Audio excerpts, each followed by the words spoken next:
Hello, thanks for watching the Stephen Mendes channel. Let me quickly document this Sitar patch. Once again, it uses the same bits, basically the same modules as the bagpipes, except that we've added now a little LFO. The drone is set to 4 and the one that's following the keyboard is set to 16. And as you can see, there's a slight detuning between the two oscillators. There, that one's set to 0, although it doesn't look like it there.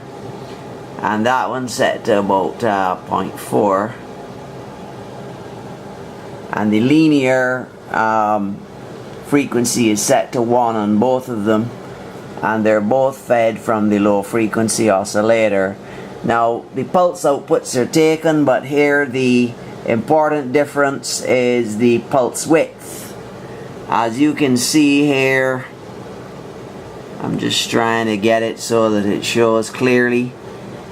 The pulse width is set to 3.5 and on the drone, and what is it? 1, basically 1. It's set to 1. Sorry, 1.2. That's 1.2. Pulse width is set to 1.2 on the oscillator that's tracking the keyboard. The two oscillators are mixed both at 100%. The attack is set to minimum, just a pivot above 0 so it doesn't pop. The decay is set to about 1.8. The sustain is 0.